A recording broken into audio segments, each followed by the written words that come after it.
अस्सलाम वालेकुम नाज़रीन, इस वक्त यहाँ पर मौजूद है ये बरीमाम के पास जो इलाके है जिनके ऊपर ऑपरेशन किया गया है सीडीए की तरफ से। हर तरफ आप देख रहे हैं कि तबाही ही तबाही है।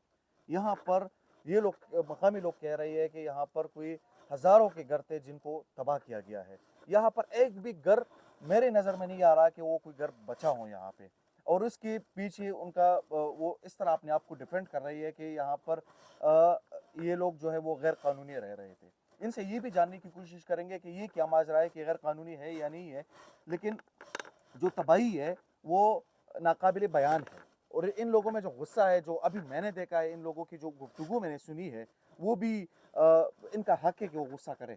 ज़ाहिर बात है, मेरा घर तबाह होता है तो मैं गुस्सा भी करूँगा, मैं सब कुछ कहूँगा। लेकिन मेरे साथ एक शख्स मौजूद है, यहाँ के मकामी शहरी हैं, उनसे बात करने की कोशिश करेंगे। अस्सलाम वालेकुम। वालेकुम सलाम। सर, मुझे बताइएगा कि ये ऑपरेशन कब शुरू हुआ और क्यों शुरू हुआ? इसके पीछे मकसद क्या था इनका?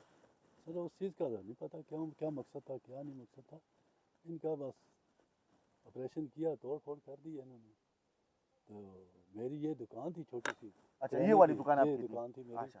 तो मैं किराए पे रहता था। तो मेरी दुकान थी, अभी बेरोज़गार हो गया, रोडों पे घूम रहा हूँ, बूढ़ा हो गया, सफ़ेद दाढ़ी है मेरी। अभी मैं कहाँ धक्के खाऊंगा, कहाँ रोज़गार मिलेगा, कहाँ मैं दुकान बनाऊंगा। तो ये बना बना हुआ सेट हमारा था छोटा मोटा, अभी उससे बेरोज़गार हो गया हूँ। तो कुछ ही नहीं मेरे पास ये अभी। नाज़रीन, ये जो अपनी घर की बात कर, ये जो दुकान की बात कर रहे हैं, तो ये दुकान नज़र नहीं आ रहा। इसकी जी। सिर्फ मेरे ख्याल से एक दीवार इसका सिर्फ बचा ही पूरी आबादी में। आप ये जो आपका दुकान है, जी। इसकी सिर्फ ये मेरे ख्याल से दीवार बची है, बच्चे। बाकी तो सब कुछ तबाह हुआ जी है। जी। अंकल, आपके बच्चे कितने हैं? मेरे साथ 4 बच्चे हैं। तो अभी आप लोग कहाँ पे रह रहे हैं? हम इस इधर पीछे चले गए, कश्मीर में चले गए वहाँ पे। अच्छा, इधर आप अभी क्या कर रहे हैं? अभी बस ये सामान सामान के जमा किया हुआ है, उसके लिए अभी किराया नहीं कि उसको मैं कहीं लगाऊं, कहीं और जगह ढूंढूं, क्या करना है। दुकान के लिए पैसा नहीं है, किराया देने के लिए पैसा नहीं है, अपने खाने के लिए नहीं है। अभी तक कहाँ से कहाँ देंगे, किसको देंगे। अंकल, क्या वैसे वो जज़्बात होते हैं और वो जो एहसास होता है कि आपका ऐसे बना बनाया घर जो है, आपका दुकान जो है, वो सब कुछ तबाह हो जाए, इंसान कहाँ तक पहुँचता है? दुख तो लगता है ना सर। मेरे तो बहुत दुख है ना। मेरी किराए की दुकान थी, चलो जो भी था, मेरा मेरा रोज़गार तो चल रहा था ना। अभी ये देखो रोड पे खड़ा हूँ इस टाइम। तो मेरे लिए तो मुश्किल है, दुख तो होता ही है ना, दुख हो रहा है। कब क्या, से यहाँ पे हैं आप? मुझे 2 3 साल हो गए हैं। अच्छा, ये बताइएगा कि आपको तो मकामी लोगों का भी पता होगा, और जितने लोग यहाँ पे रह रहे हैं, हाँ। तो ये सीडीए अपनी तरफ से जो कह रही है कि ये गैर कानूनी रह रहे थे, ये यहाँ पे लोग कुछ ये भी कह रही है कि हम तो इनको पहले पैसे दे चुके हैं, सब कुछ तो हम कर चुके हैं, ठीक है, उसके बाद फिर भी ये लोग आए और इन्होंने कहा कि ये गैर कानूनी है। ये क्या माजरा है? सर ये तो वो मकामी लोग ही बता सकते हैं ना, जो इधर रहते थे, हम्म, जिन्होंने इधर रहायश रखी हुई थी, उन्हीं को पता होगा किस किस हिसाब से रह रहे थे, किस हिसाब से नहीं रह रहे। हम्म। मैं तो अपनी बात करता हूँ, मेरी दुकान थी, इसके लिए आगे से आगे तो मुझे इतना खास कोई पता नहीं है। दुकान की हद तक मुझे पता है। तो मैं किराए पे रहता था, मेरी दुकान थी। अभी ये रोड पे आपके पास खड़ा हूँ, तो इधर और देखो कुछ नहीं है? ओ ब्लाक ही ब्लाक नज़र आ रहे हो, तो कुछ नहीं है ना। तो पैसे भी नहीं, मैं कहीं दुकान और डाल लूँ, क्या करूँ क्या नहीं करूँ। इस वक्त ये जो मौजूदा हुकूमत है या ये जो सेटअप है, जी। इनसे क्या मुतालबा कर रहे हैं? मुतालबा यही कर रहे, मेरा तो ये मुतालबा, मुझे दुकान ही का सेटअप कर दें कुछ। मैं चलो हम्म, अपने बच्चों की जगह रोज़ी तो कमा लूँ। हम्म। मैं इस बुढ़ापे में कहाँ जाऊँगा, मैं किधर और ये आपका लगेगा। वाहिद जरिया था? मेरा तो वाइज रिया ना सर, मेरा तो वाइज रिया ना। मेरा तो और कुछ रिया नहीं, इतना पैसे वाला हाँ नहीं, गरीब आदमी हूँ।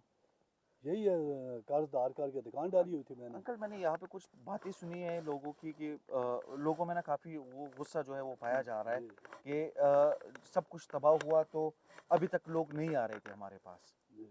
तो इस सख्त हालात में, इन सख्त हालात में और इन चीज़ों में वाकई लोग नहीं आते, फिर आपका नहीं पूछता कोई?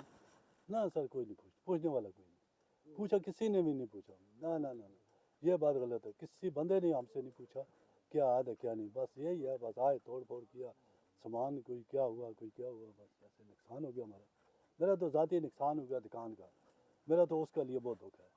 तो मेरा तो ये मुतालबा सर, अगर मुझे कोई थोड़ा बहुत अगर दुकान ही का रोज़गार ही दे देना, वही मेरे लिए बहुत है। बहुत शुक्रिया अंकल। बाकी नाजरीन, ये लोग हैं, ये इनसे बात करो। नाजरीन, ये मैं आप लोगों को जो है ये जगह थोड़ा सा वो दिखाना चाह रहा हूँ कि ये एक तालीमुल कुरान है, यहाँ पे मदरसा था यहाँ पे, अच्छा मदरसा था यहाँ पे, इसको भी इस तरह मस्मार किया गया है। और ये यहाँ के जो है वो हालात है। और ये सारी जगह जहाँ तक कैमरे में चीज़ें नज़र आ रही है, जगह नज़र आ रही है, तो वहाँ पे कोई मकान, कोई चीज़ जो है वो नज़र नहीं आ रही है। सारी जगह जो है वो मुकम्मल तौर पे जो है वो तबाह हो चुकी है और यहाँ के लोग जो है वो ज़मीन पे आ चुके हैं। और अभी मुझे एक बुज़ुर्ग शख्स ने भी कहा कि जब इन्होंने ऑपरेशन किया और ये सारे हमारे घर जो है वो तबाह हुए, उसके बाद हमारे लोग मुख्तलिफ़ जगहों पे जाना शुरू हुए। और क्योंकि इनका जो करीबी इलाका है वो बारको है, बारको में जब लोग जाना शुरू हुए वहाँ पे, तो वहाँ पर जो जिनके घर है, जो किराए पे लोग देते हैं, तो अगर किसी घर का 15,000 रुपये किराया था तो उन्होंने 30,000 रुपये करा दिया है। ठीक है, तो ये इतना जुल्म, हम बतौर शहरी भी यहाँ पे ये नहीं सोचते कि यहाँ पर अगर कोई बंदा मुतासिर हुआ है, उनके साथ ये सब कुछ हुआ है, अगर उनको हम पैसे कम नहीं कर सकते तो कम से कम इतनी ज़्यादती नहीं करनी चाहिए कि उनका किराया हम डबल ही कर दें। ठीक है, तो यहाँ पर ये हम बतौर शहरी भी यहाँ पे फ़ेल हो चुके हैं, हमारा निज़ाम भी फ़ेल है। अगर आप लोग यहाँ पे इनके घर इस तरह मस्मार करते हैं, तबाह करते हैं, तो कम से कम उसका कोई सलूशन तो निकालना चाहिए कि इन लोगों के लिए अल्टरनेट क्या रास्ता होगा, इन लोगों को हम घर किस तरह देंगे, इन लोगों को हम जो है अगर इस तरह ज़मीन पे लाएंगे तो उसके बाद ये लोग रहेंगे किस तरह। अगर मर्द है तो वो तो अपनी जगह ठीक है, लेकिन यहाँ पे औरतें होती है, तो औरतों की इज्जत एक किस्म की पामाल होती है उसमें। तो ये चीज़ कम से कम इनको सोचनी चाहिए। नाज़रीन, यहाँ पे हम हैं इंशाल्लाह, बाकी भी चीज़ें कवर करेंगे, यहाँ पे जितनी तबाही हुई है और वो सारी चीज़ें भी आप लोगों के साथ शेयर करेंगे। बहुत शुक्रिया।